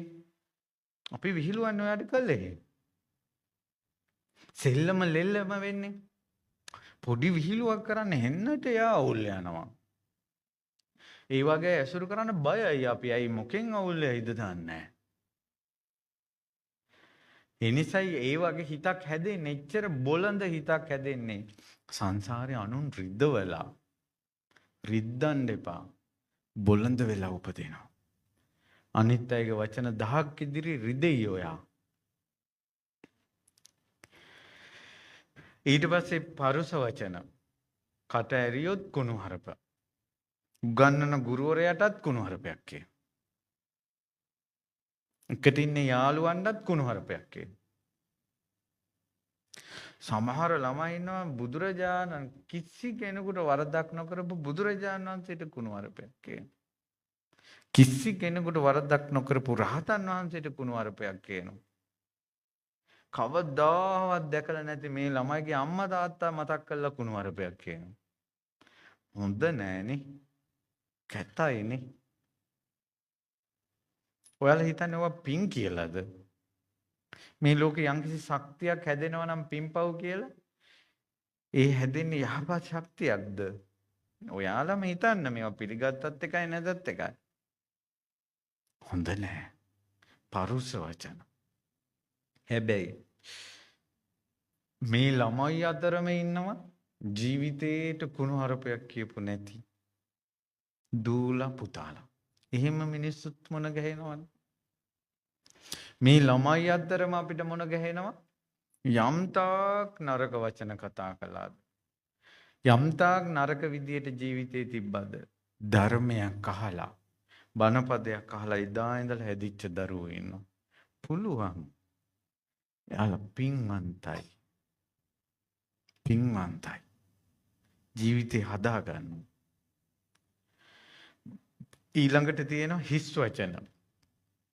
හිස් වචන තමයි Tamanට ඕනේ නැති ඕපදූප කතා කරගෙන ඉන්නවා. කිසි වැඩක් නැහැ. කච කචේ. කය කට වාචාලකම කියවිල්ල අනිත් අය hina වීලු කර කර අහගෙන ඉඳී. මෙයා කතා හද හදා කියාවි. නමුත් පින්වතුනි, පින්වත් දුවේ පුතේ, ඒක හිස් වචන ඔබට සිද්ධ වෙන අකුසලයක්. ඉතින් ඒ වගේ කර්ම විපාක කොහොමද දෙන්නේ? හිස් වචනේ කර්ම විපාකේ තමයි. තමන් කියන දේ නෝන අහන්නේ, මහත්තයා අහන්නේ, තමන් කියන වචනේ ළමයි අහන්නේ, ටීචර් කෙනෙක් වුණොත් අවධානය යොමු වෙන්නේ නැහැ. දැන් මේ මං කියන එක ඔයාලා නිහඬව අහගෙන ඉන්නේ ඇයි? බුදුරජාණන් වහන්සේ සත්‍ය වචනේ දේශනා කළා. සංසාරෙම සම්පප්පලාප කිව්වේ නැහැ. ඒ බුදුරජාණන් වහන්සේගේ වචනේ අද කියනවා කියන කොටත් නිහඬ වෙනවා. ඒ බුදුරජාණන් වහන්සේගේ අනුභවය. ඊට පස්සේ පින්වත් දුවේ පුතේ, මනසින් වෙන අකුසල් තුනක් තියෙනවා. අවිජ්ජා. අවිජ්ජා කියන්නේ අනිත් අයගේ දේවල් වලට ලෝභයි. කියන්නේ අධික ලෝභය. අනේ අහවලාට තිබ්බ දේ මට තිබ්බනම්. අනුන්ගේ දේවල් වලටත් ආසයි. තමන්ගේ දේවල් වලටත් සීමාව ඉක්මවා ගිය ආසාවක්. අධික ආසයි. ඊයේ උදේ මාව මුණ ගැහෙන්න ආව වයසක තාත්තා කෙනෙක්. මට කිව්වා හාමුදුරනේ මං එලෝ ගිහිල්ලා මෙලෝ ආපු කෙනෙක්. මේ බලංගොඩම මං ඊයේ බලංගොඩ හිටියේ. ඒ තාත්තා මාව මුණ ගැහෙන්න ඇවිල්ලා කිව්වා මම මේක ගමේ මිනිස්සුන්ට කියනවා හාමුදුරනේ මුන්ට තේරෙන්නේ නැහැ කිව්වා. මං එලෝ ගිහිල්ලා මෙලෝ ආපු කෙනෙක් කියලා. මං කිව්වා මොකද්ද තාත්තා? ස්වාමීන් වහන්සේ මම මීට අවුරුදු 2014 මට heart attack එකක් ආවා. ඒතර පපුව හිර වීගෙන එනකොට අපේ ළමයි මාව වාහනේට දාගත්තා ඉස්පිරිතාල ගෙනියන්න. ගෙනියන්න යනකොට ගෙදර බල්ලා බුරා වාහනේට පයින්නවලු. කියන්නේ මෙයාට හරි ආදරේ බලු පැටිය. ඊට පස්සේ මෙයාට ඒක පුදුම විදියට හිතට කාවැදුණා කිව්වා මේ පපුව හිර වීගෙන යද්දී අර තමන් වෙනුවෙන් බුරා ළඟට එන බලු පැටියාගේ සෙනෙහස කියන එක පපුවට කාවැදුණා කිව්වා. මෙහින් පපුව හිර වෙනවා කිව්වා මෙහින් බලු පැටියා මතක් වෙනවා කිව්වා. ස්වාමීන් වහන්සේ මං ගියේ ගමන් දැඩි සත්කාරයට දැම්මා. දැඩි සත්කාරයට දාලා ටික වෙලාවක් යනකොට මට මේ මගේ ඇඟෙන් අධික වේදනාවක් ඇවිල්ලා මේ ඇඟෙන් මගේ ඇඟක් ගැලවුණා. ගැලවිලා මම පා වුණා. එතකොට මට මගේ මිනිය පේනවා. ඉස්පිරිතාලේ මිනිය පේනවා බට ගහලා. මගේ ඇඟ ගොඩාක් උඩට ගියා. උඩට යනකොට මට චෛත්‍ය පේනුණා, බෝධි පේනුණා. ගෙවල් මණ්ඩියක් පේනුණා. මගේ හිත වේගෙන් ගෙවල් මණ්ඩිය පැත්තට ගියා. ඒ යනකොට කළු පාට මගේ බලු පැටිය හිටියා. මගේ මැනික කියලා මම බලු පැටිය වැළඳ ගත්තා. වැළඳ ගන්නකොටම මට එකපාරම පිරිතක් ඇහුණා. මං ගැස්සිලා හැරුණා. එතකොට ගමේ පන්සලේ හාමුදුරුවෝ අර මිනිස්සයා ඉස්පිරිතාල ගෙනිච්ච කියන ආරංචියට අමාරුයි කියන ආරංචියට ඇවිල්ලා අර ලෙඩාගේ ඔළුවට අත තියාගෙන පිරිත් කියනවා. ඒ තප්පරේට සිහිය ආවා. මට කියනවා හාමුදුරනේ එදා මට සිහිය ආවේ නැත්තම් මං බල්ලෙක් වෙලානේ උපදින්නේ කිව්වා.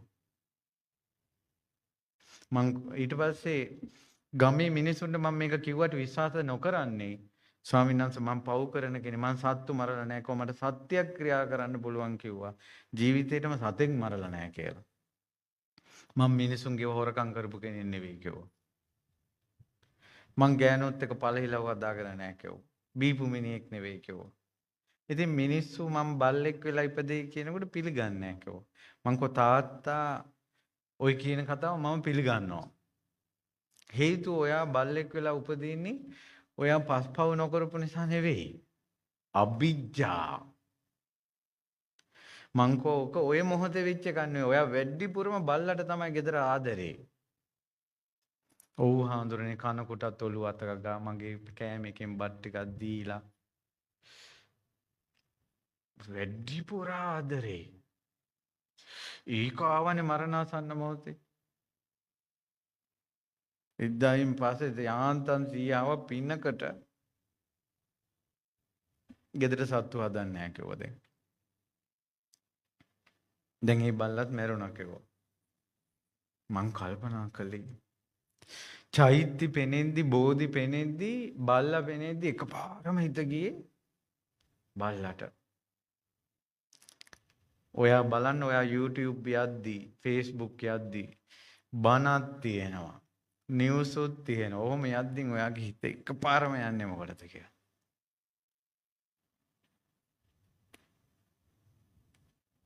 ඊළඟට හාමුදුරුවරුත් එනවා, සර්ලත් එනවා, කට්ටිය ඔක්කොම එක තැනක ඉන්නවා කියනවා. ඔයාගේ හිත වැඩිපුරම කෙල්ලෙකුට යනවා වෙන්න පුළුවන්. කොල්ලෙකුට යනවා වෙන්න පුළුවන්. බුදුරජාණන් වහන්සේ මරණින් මත්තේ ඉපදෙන ජීවිතය ගැන යම් හෝදුවාවක් ගන්න එක අවස්ථාවක් විදිහට වදාලා. තනි වෙනකොට වැඩිපුරම හිතට මතක් වෙන අරමුණ. තනි වෙනකොට වැඩිපුරම මතක් වෙන අරමුණ. ගොඩාක් අම්මලා තාත්තලාට දරුවෝමයි මතක් වෙන්නේ. ඒක නෙවෙයි මිනිස්සු මැරිලා ප්‍රේතයෝ වෙලා උපදින්නේ. අම්මා නරක නෑ. අම්මා පව් වැඩ කළා නෑ. තාත්තා නරක නෑ පව් වැඩ කළා නෑ. හැබැයි දරුවන්ට තියෙන සෙනෙහස ලෝභය වැඩි. අභිජ්ජා. දැටි ලෝභය. අතෑර ගන්න බෑ. අතෑර ගන්න බෑ. දැන් ඔයාලා මේක කිව්වොත් hina වේවි. නමුත් ඇත්තම කතාවක්. විශ්‍රාමලත් ගුරුපදේශිකාවක්. දැන් වයස 65යි. මාව හොයාගෙන ආවා. ගෙදර ගිනි ගන්නවා ආන්දරනේ ප්‍රශ්න. මං ඇහුවයි කියලා. අපේ මහත්තයාට අනියම් සම්බන්ධයක් තියෙනවා. මං කො මහත්තයාට වයස කීයද? 75යි. මං කො ඔයා දැන් කොහොමද දන්නේ මහත්තයාට අනියම් සම්බන්ධයක් තියෙනවා කියලා? ෆෝන් එකට මැසේජ් එනවා ස්වාමීන් වහන්සේ. මැනික කියලා. මං කෝ අම්මා දැන් තාත්තෙන් ඇහුවද මූණට මොයාට මොකක් හරි සම්බන්ධයක් තියෙනවද කියලා. නෑ නෑ හඳුන්නේ මම මේක අත්තට අල්ලගන්න ඉන්නේ කිව්වා. අවුරුදු 65ක ආච්චි කෙනෙක්ගේ හොරා පොලිස් සෙල්ලම. කසාද බැඳලා 65 දැන් ඔයා අවුරුදු 20න් අම්මා ඔයා බැඳනනම් 65 කියන්නේ අවුරුදු 45ක් මේ යුග දිවියක්. අවුරුදු 45ක් එකට ඉඳලා මූණට යමක් අහන්න ඍජු බව නැහැ. මෙන්න මේ මැසේජ් එකක් ආව මොකක්ද දන්නේ ඔයා මොකක් හරි අවුලක්වත් හදාගෙනද? කියන වචනේ මිනිස්සයාට කතා කරගන්න පුළුවන් හිතක් නැහැනේ ඍජු කමක් නැහැනේ. කොච්චර හොලා පොලිස්ද?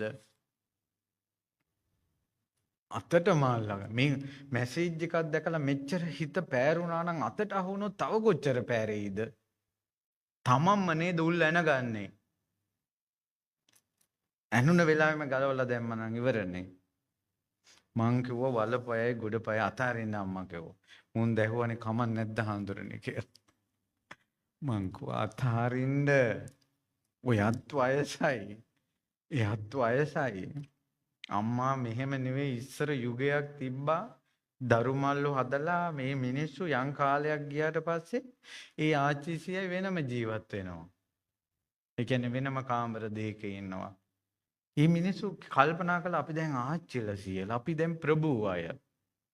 ඒ වගේ යුගයක් නම් ඉදිරියට එයි කියලා හිතන්නවත් බෑ. ඉදිරි යුගයේ ගොඩක් වෙනස් දුවේ පුතේ. ඉස්සර මිනිස්සු හිටියා. ඊට පස්සේ තමයි ඒ වගේ අම්මලා කිරි අම්මා දානෙට වඩම්මන්නේ. ඇයි දරු මල්ලොත් හදලා ප්‍රභූ ජීවිතයක ගත කරනවා. දැන් වයසට ගිහලා බ්‍රහ්මචාරිත් වෙලා. කාමැසුරෙනුත් අයින් වෙලා. තින් කිරි අම්මා දානෙට වඩම්ම. පත්තිනි මෑණියෝ පින් ගන්න. ඒ යුගී ගියා.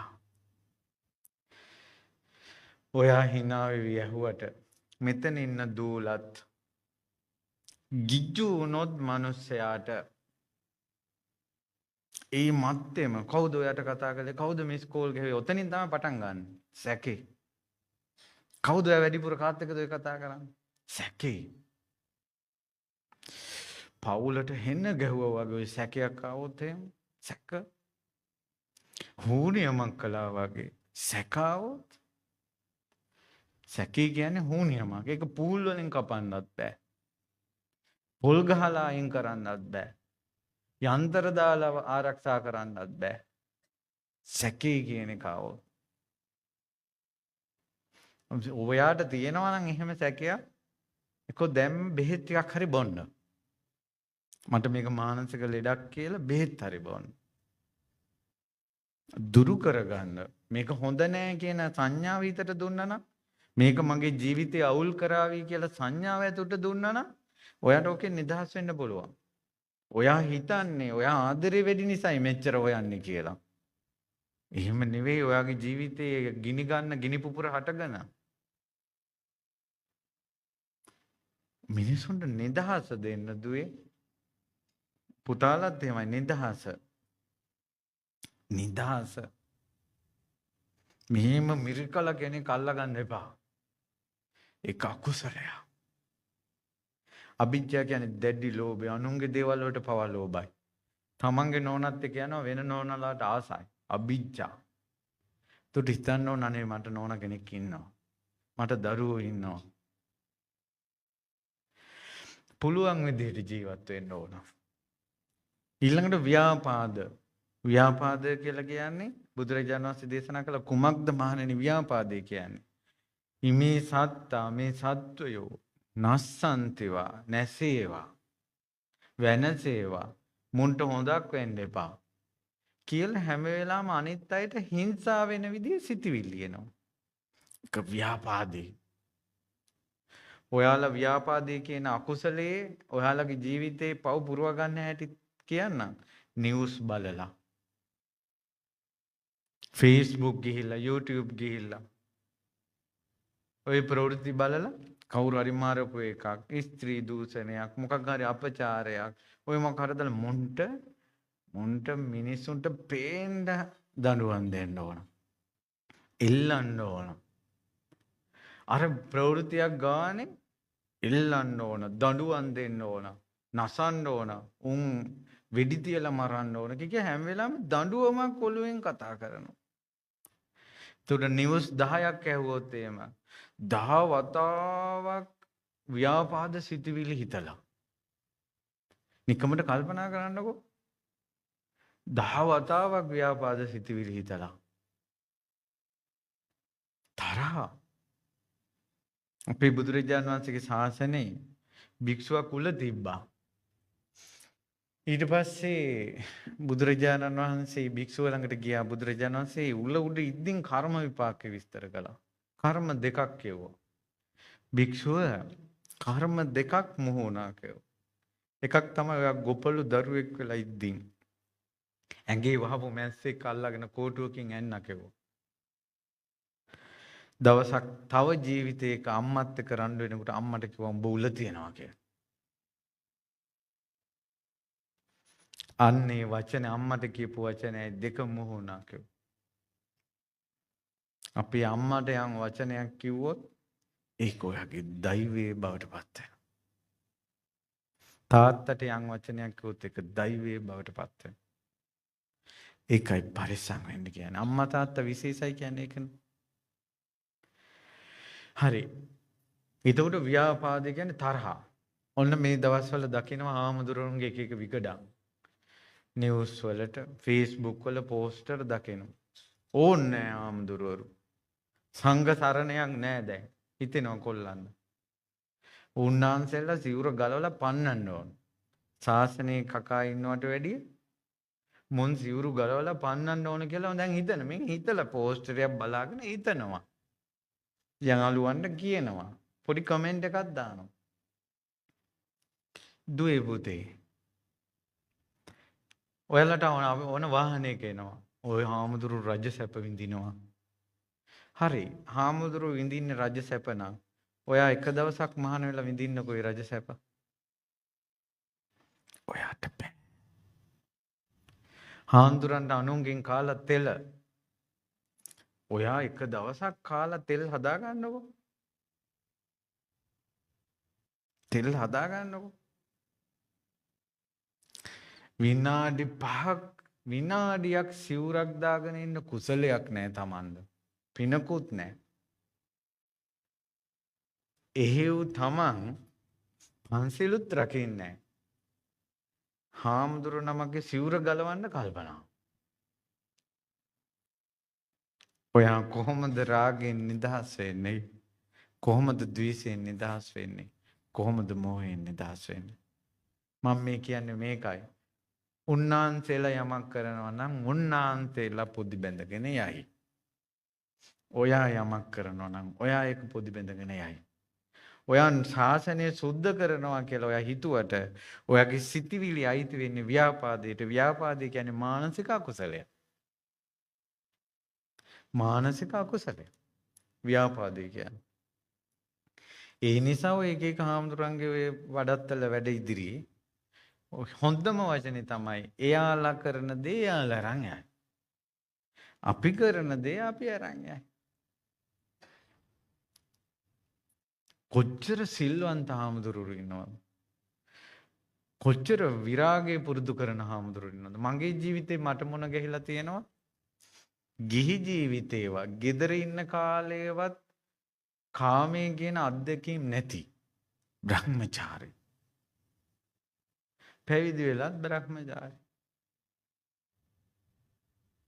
ජීවිතේට නානකොටවත් තමන්ගේ ඇඟ සම්පූර්ණයෙන් බලන්නේ නැති හාමුදුරුවෝ මට මොන ගහිලා තියෙනවා?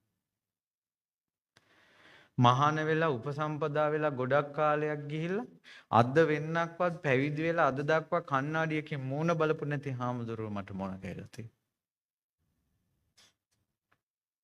හිත එකඟ කළා සමාධිය වඩන හාමුදුරුවෝ මොන ගහලා තියෙනවා.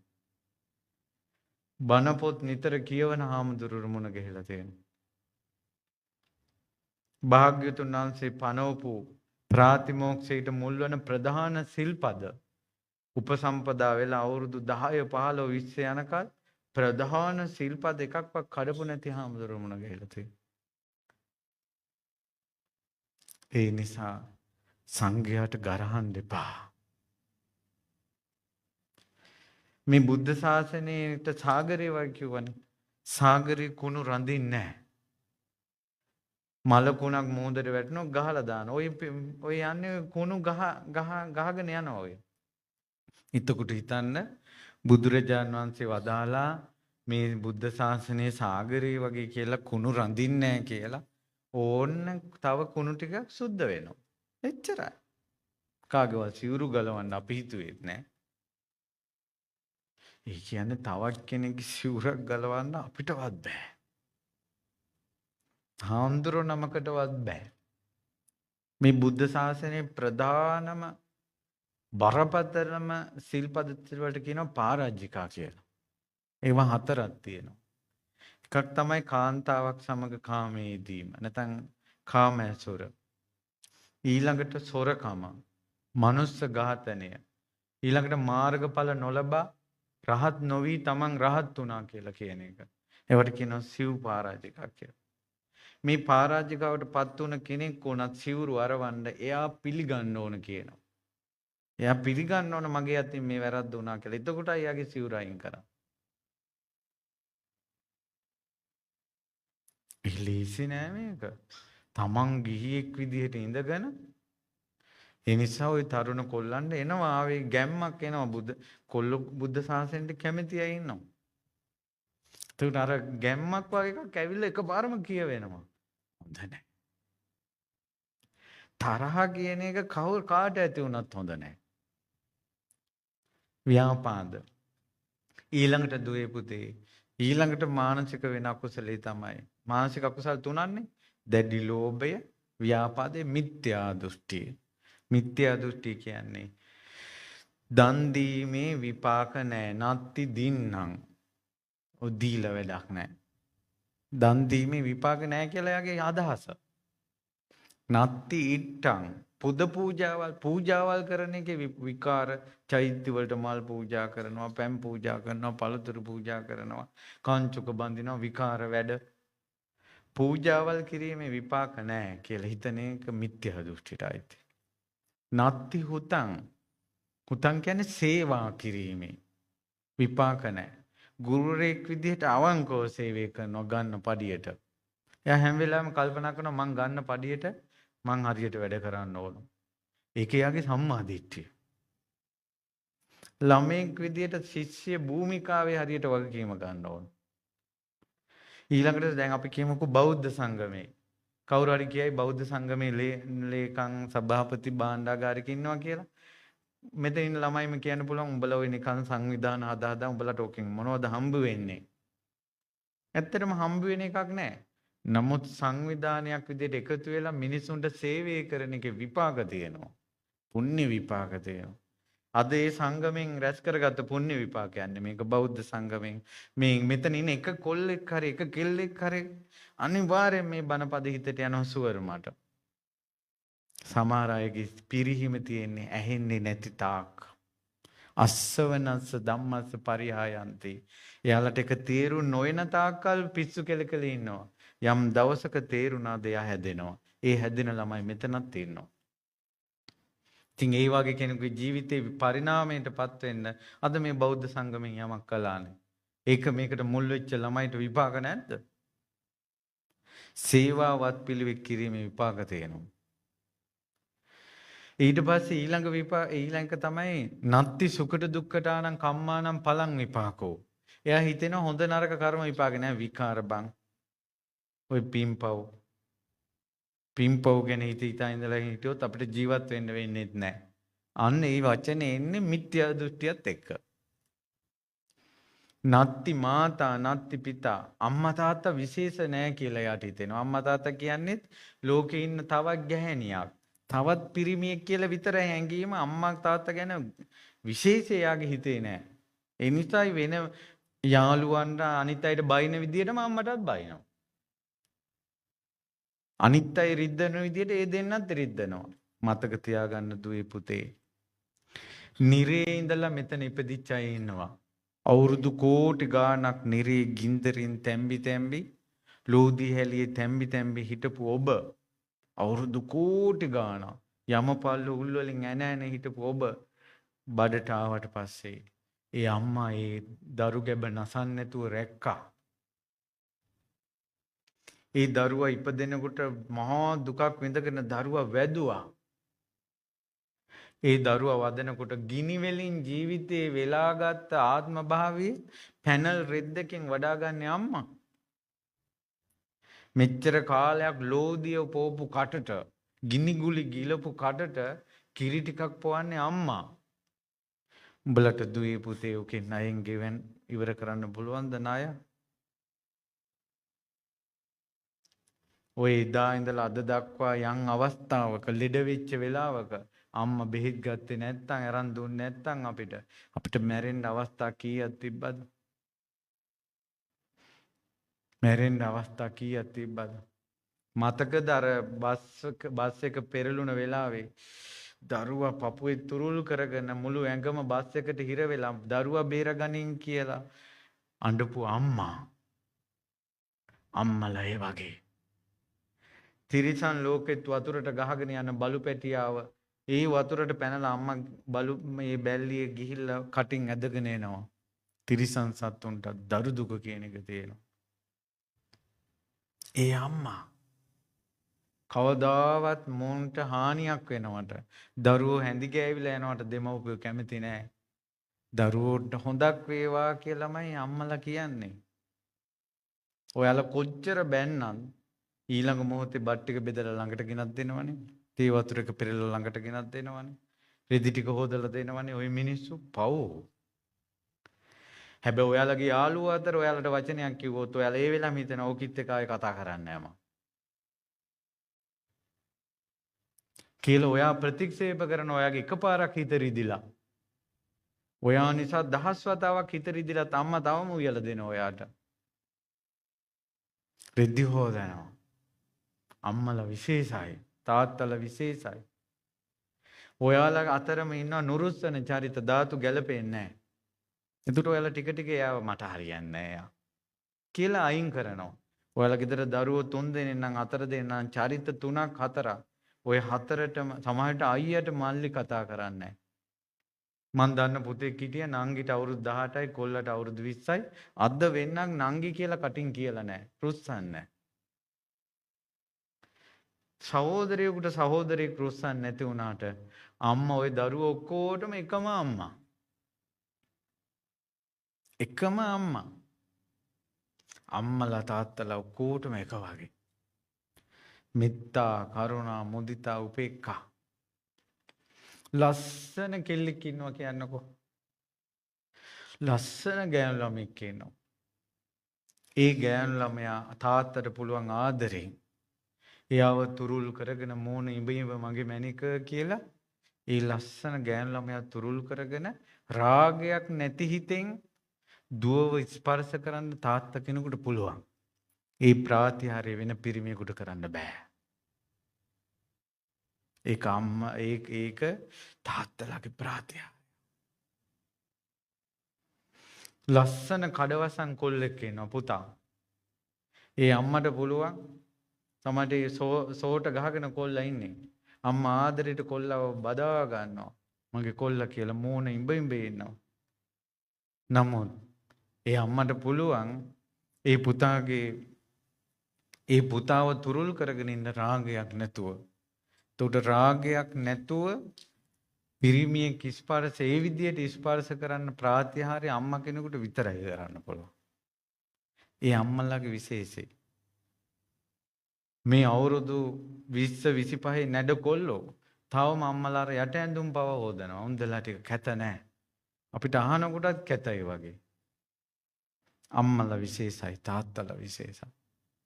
ඒ හැඟීම එන්නේ අර කොල්ලට නිකම්ම දෙන්නේ කේ දෙන්න. මිත්‍යා දෘෂ්ටිය. ඉතින් ඒ නිසා යම් හේකින් තමන්ගේ අතින් අම්මා මැරුණොත් තාත්තා මැරුණොත් මුළු ලෝකෙම චෛත්‍ය 1000ක් හැදුවත් ඊළඟ ජීවිතේ සුගතිය යන්න බෑ. බුදුවරු 1000කට දානෙ දුන්නත් ඊළඟ ජීවිතේ සුගතිය යන්න බෑ. තමන්ගේ අතින් අම්මා මැරිලා නම් තාත්තා මැරිලා නම්. ඒ කියන්නේ අම්මා තාත්තා තමන්ගේ අතින් ඝාතනය වීමේ අකුසලයේ යට යවන්න මේ ලෝකෙ තව පිනක් නැහැ. එයාට මගපල් ලබන සම්පූර්ණම හේතුව නැති වෙනවා. නිවන් දකින අවස්ථාව නැති වෙනවා.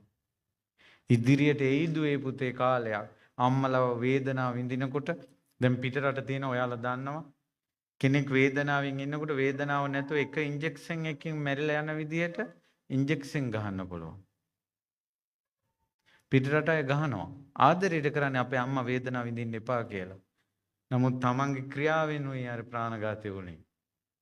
කල්පයක් නිරේ යනවා. රොත්ත පිටින් සුද්ධ සුද්ධියෝ නිරේ යනවා. කල්පයක් මෛත්‍රී බුද්ධ ශාසනයත් අහිමි. ඒ නිසා අම්මා තාත්තා ගැන මේ බණ අහලා තියාගන්න. නත්ති මාතා නත්ති පිතා අම්මා තාත්තා ගැන හැඟීමක් නැහැ මිත්‍යා දෘෂ්ටිකයි. ඊට පස්සේ නත්ති ඕපපාතිකා සත්තා. ඕපපාතික සත්වෝ කියන්නේ නිරේ කෙනෙක් උපදින්නේ ඕපපාතිකව. දිව්‍ය ලෝකේ උපදින්නේ ඕපපාතිකව. අපාය දිව්‍ය ලෝකේ විශ්වාස කරන්නේ ඔය බොරු බං. අපායයක් තියෙන්නේ මෙහි. දිව්‍ය ලෝකෙත් තියෙන්නේ මෙහි. කියපු ගමන් නත්ති අයං ලෝකෝ නත්ති පරෝ ලෝකෝ. මෙලොව පරලොව එයා වෙන් කරගෙන නැහැ මිත්‍යා දෘෂ්ටි. ලෞතර සම්මා සම්බුදු කෙනෙක් ලෝ පහළ වී අපිට ධර්මයේ දේශනා කරන්නේ අනුකම්පාවෙන් කියලා විශ්වාසයක් නැහැ. බුදුරජාණන් වහන්සේ ප්‍රතික්ෂේප කරනවා. බොරු කියලා කියනවා. රහතුන් බොරු කියලා කියනවා. ඒක මිත්‍යා දෘෂ්ටියටයි තියෙන්නේ. ඔන්නෝවා තමයි අකුසල් කියන්නේ. ඉතින් මරණින් මත්තේ නිරේ උපදිනවා, තිරිසන් ලෝකෙ උපදිනවා, പ്രേත ලෝකෙ උපදිනවා. තනකොළ කන සත්තු ඉන්නවා. කක්ක කාලා ජීවත් වෙන සත්තු ඉන්නවා. කුණු ගොඩේ ඉපදෙන සත්තු ඉන්නවා. බුදුරජාණන් වහන්සේ ওই බත් කාපු කටවල් වලින් කක්ක කන සත්තු අතර ඉපදෙන්න එපා කියලායි මේ පස්පව් දස අකුසල් කරන්න එපා කිව්වේ දුවේ පුතේ අනුකම්පාවෙන්. නිරේ රෝධි හැලියට වැටෙන්න එපා කියලායි අනුකම්පාවෙන් වදාළේ පස්පව් දස අකුසල් කරන්න එපා කියලා. දුවේ පුතේ ඔන්න දැන් අද 19 30 වෙනිදා වෙසක් පෝය. වැඩි කාලයක් ඕනේ දවස් 11යි. අද ඉඳලවත් පන්සිල් රකින්න දවස් 11. ඊට වෙසක් එකෙන් පස්සේ ඊටු ටික කල්පනා කරමු. ලොකු ටාගට් එකක් නැහැ. වෙසක් පෝය වෙනකල් දවස් 11ක් අද ඉඳලා දවස් 10යි තව. පන්සිල් පද පහරක් එනවා. මේ දවස් 5 10යි තියෙන්නේ. ෆෝන් එකට ඇබ්බැහි වෙලා නම් කෝල් කරන එකක් මැසේජ් ඉගෙන ගන්න වැඩ කිඩ කතා බහ කරන වැඩ කිඩ ටික හැර ෆෝන් එක තමන් ඇවිස්සෙන විදිහට ෆෝන් එක පාවිච්චි කරන්නේ දවස් 10ක් වෙසක් එකෙන් පස්සේ ඊටු ටික බලමු. ටාගට් එක දවස් 10ක්. රණ්ඩු වෙනවා නම් රණ්ඩු නතර කරනවා. මොකක් හරි කැත පුරුද්දක් තියෙනවා නම් දවස් 10ක් නතර කරනවා. දවස් 10ක් එක්ක බුදු පහනක් හරි තියෙනවා. එක්ක මලක් හරි පූජා කරනවා. පිරිතක් හරි කියනවා. කුණුහරුප නිතර කටින් පිට වෙන අය ඉන්නවා. දවස් 10ක් කුණුහරුප කියන එක නතර කරනවා. දවස් 10ක් අනුන්ට බැනලා කමෙන්ට් දාන අය ඉන්නවා. දවස් 10ක් ඒක නතර කරනවා. මොකක් හරි නරක වැඩක්. දවස් 10ක් නතර කරන්න. ටාගට් එකක් ගන්න පොඩි කාලයක්. හොඳ වැඩක් පුරුදු කරන්න වෙසක් එක වෙනකම්. වෙසක් පොයි දවසට පහනක් පුදලා ස්වාමීනි භාග්‍යතුන් වහන්සේ මම දවස් 10ක් හොඳ දේවල් පුරුදු කළා. අනේ මට නම් දුගතියක් එපා. මට දුකෙන් එතර වෙන්න ලැබේවා. මගේ අනාගතයේ දුකක් එපා. අනාගතය ආලෝකමත් වේවා කියලා ලස්සන ප්‍රාර්ථනාවක් ප්‍රාර්ථනා කරන්න. ඒකයි. ඉතින් ඒ නිසා ඕවා තමයි කායික වාචසික මානසික දුස්චරිත කියන්නේ. සුචරිතය කියන්නේ අනිත් පැත්ත. සත්තු මරන්නේ, හොරකම් කරන්නේ, වැරදි කාම සේවනය කරන්නේ, බොරු කියන්නේ, කේලම් කියන්නේ, පරුස වචන කියන්නේ, හිස් වචන කියන්නේ. මානසික කුසල ලෝභකම දුරු කරනවා. මූණ දෙනවා ජීවිතේට. තමන්ගේ පමණින් ජීවත් වෙනවා. ලැබෙන අයට යාලට ලැබෙන්නේ පිනට. අපේ මට්ටමටයි අපිට ලැබෙන්නේ. එච්චරයි. පින්පව් කියලා එකක් තියෙනවා. තරහ ගන්න තරහ සිතිවිලි දුරු කරනවා. ඉස්සල්ලාම තරහ යන එක දුරු කරන්නකෝ අම්මයි තාත්තයි කියන්නේ. වැඩිපුරම තරහ යන්නේ ওই දෙන්න ගැන. ඊළඟට ආදරය කරන අයට තියෙන තරහ, බයිනේව, කෑකොස්සන් ගන්නේව දුරු කරන්න. ඊළඟට පින්පව් මෙලෝ පරලෝ විශ්වාස කරන්න. ඒ විදිහට හිටියොත් හොඳට හැදිලා අනුන්ගෙන් සම්මාන නොලැබුණත් ඔබත් යම් දවසක මරණ මංචකයටපත් වෙනවා. එදාට ඔයා පුරුදු කරපු හොඳෙන් ඔයාව බේර ගන්නවා. මරණින් මත්තේ නරක තැනකට යන්නේ නැහැ. අද ඉඳලා වෙනස් වෙන්න. ඔයාලට මේ ටිකවත් යම් තප්පරයක් හිතුණා නම් අනේ මමත් හැදෙන්න ඕන කියලා. ඒ මේ බණ ටික අහපු නිසා හැමදාම දවසට පැය භාගයක් හරි බණක් ඇහුවා නම් ඔයාලගේ ජීවිතේ සූපත් වෙනවා.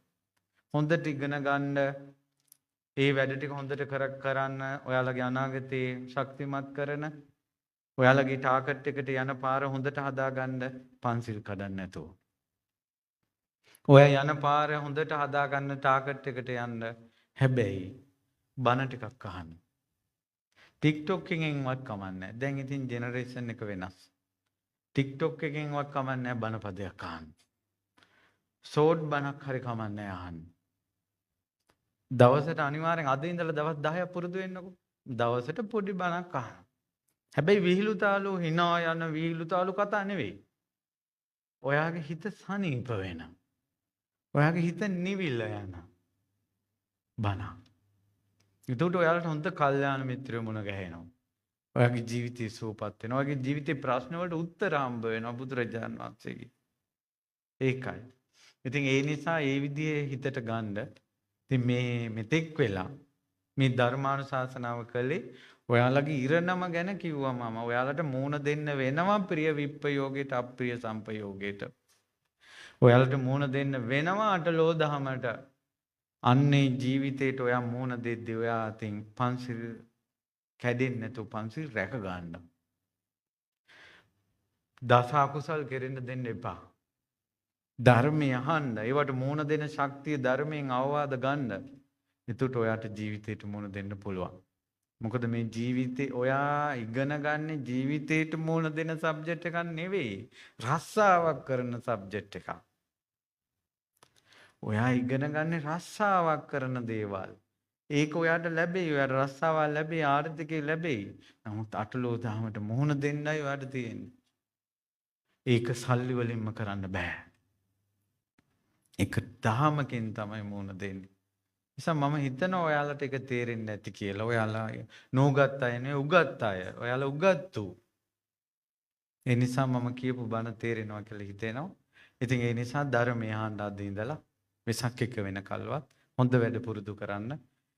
ඉතින් උතුම් බුද්ධානුභාවයෙන් ධම්මානුභාවයෙන් සංඝානුභාවයෙන් මේ ධර්ම දාණයෙන් රැස්වන පින් බලයෙන් මේ දූල පුතාලගේ ජීවිතේ අඳුරකට නොඇති අනාගතය ආලෝකමත් වේවා. අනේ මේ දරුවන්ගේ ජීවිතේ සුවපත් වේවා. කරදර බාධා උවදුරු උපද්‍රව දුරු වේවා. මේ දරුවන්ගේ ජීවිතේ සුවපත් වේවා. මරණින් මත්තේ දුගතියක් නොවේවා. සුගතියක්ම වේවා. වැරදි අඩුපාඩු හදා ගන්න ලැබේවා. ශක්තිය ලැබේවා. සංසාර දුකින් එතර වී අමා නිවනෙන් නිවී සැනසෙන්න මේ දූල පුතාලටත් මේ පින්වතුන්ටත් වාසනාව උදා වේවා. ඒ වගේ මේ රැස් වුණ සියලුම පුණ්‍ය ධර්මයන් ඒකාන්තයෙන් අනුමෝදන් වෙත්වා. සියලු දෙවිවරුන්ට සිරි සුමන සම මහා දිවි රාජය ඇතුළු මේ ප්‍රදේශ භාර දෙවිවරුන්ටත් සදිව්‍ය ලෝකවාසී දෙවියන්ට බ්‍රහ්මයන්ට සක්දෙවිඳුන්ට සතරවරන් දෙවියන්ට ඒ වගේම ආලවක සෙම්පතිතුමා ඇතුළු සෙම්පති දෙවියන්ට ශ්‍රී විෂ්ණු කතරගම සමන් විභීෂණ දැඩිමුණ්ඩ අයනායක ගම්බාර පත්තිනි ආදී දෙවිවරුන්ට ඒ වගේම නාලෝව නාග පිරිසට මේ පින් අනුමෝදන් වේවා අනුමෝදන් වේවා අනුමෝදන් වේවා. ඒ සියලු දෙවියන් බඹුන් නාගයන් මේ දරුවන්ගේ මේ පින්වතුන්ගේ ජීවිත සුවපත් කරත්වා ආශිර්වාද කරත්වා සතුටින් මේ පින් අනුමෝදන් වේවා. ඒ වගේම දූල පුතාලට මේවා කියනකොට සමහරට ඔයාලට තේරෙනවා නම් ඔයාලගේ අතින් වැරදි සිද්ධ වෙලා තියෙනවා කියලා.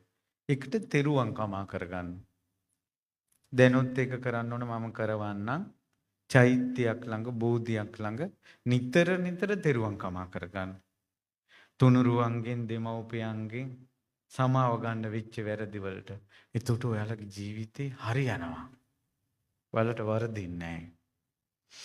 ඉතින් රැස් වුණ සියලුම පුණ්‍ය ධර්මයන් මිය පරලෝකීය ඥාතින්ට අනුමෝදන් කරමු. විශේෂයෙන් විශ්වවිද්‍යාල ඉගෙනුම ලැබමින් සිටියේදී මිය පරලෝකීය සියලුම විශ්වවිද්‍යාල සිසුන්ට සිසුයන්ට මේ පින් අනුමෝදන් වේවා අනුමෝදන් වේවා. ඔබ නමින් මියගිය ඥාතීන්ටත් මේ පින් අනුමෝදන් වී පරලෝ සැපයට පත් වේවා කියලා සාදු කියලා පෙන්දෙමු. ඒ වගේ විශේෂයෙන් මගේ ජීවිතයේ මේ තුනුරුවන් සරණින් සුවපත් කළ මාගේ ගුරු දේවෝත්තම පින්වත් ලොකු ස්වාමීන් වහන්සේට අපගේ පින්වත් පරම පූජනීය ලොකු ස්වාමීන් වහන්සේ බොහෝ දෙනාට හිතසුව පිණිස මේ යුගයේ පිරිසිදු ධර්ම ප්‍රචාරයක් කරපු උතුම් ස්වාමීන් වහන්සේ නම. ඉතින් මේ පින්වත් ස්වාමීන් වහන්සේ ළඟ දැන් අපි අවුරුදු 20කට වඩා ශිෂ්‍යෙක් විදිහට ඉන්නවා. අපේ ලොකු ස්වාමීන් වහන්සේගේ ජීවිතේ දවසින් දවස අපිට පැහැදෙන ජීවිතයක් මිසක් අඩුපාඩු දකින ජීවිතයක් නෙවෙයි. ඉතින් අපේ ලොකු ස්වාමීන් වහන්සේ නිදුක් වේවා, නිරෝගී වේවා, සුවපත් වේවා, දීර්ඝායුෂ ලබත්වා. පින්වත් ලොකු ස්වාමීන් වහන්සේට නිවනෙන් නිවී සැනසෙන්න මේ පින් හේතු ආසනාව වේවා. වැඩම වදාළ පින්වත් ස්වාමීන් වහන්සේ ඇතුළු ලක්වැසි ලෝවැසි සංගරුවනට සිල් මාතාවරුන්ට සංසාර දුකෙන් ඈතර වෙන්න මේ පින් අනුමෝදන් වේවා. ඒ වගේම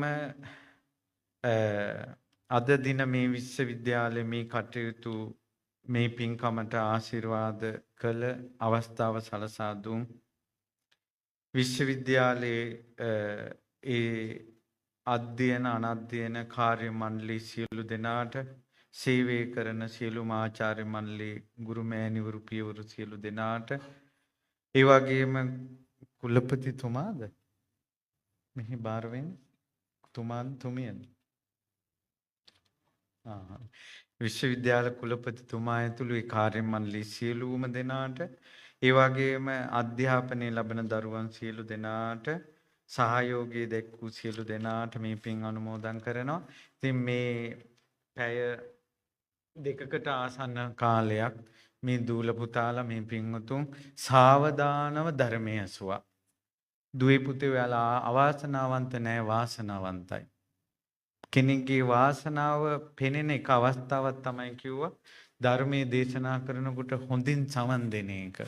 එයාගේ ජීවිතය යම් වාසනාවක් කිව්වා. ඔයාලා වාසනාවන්තයි.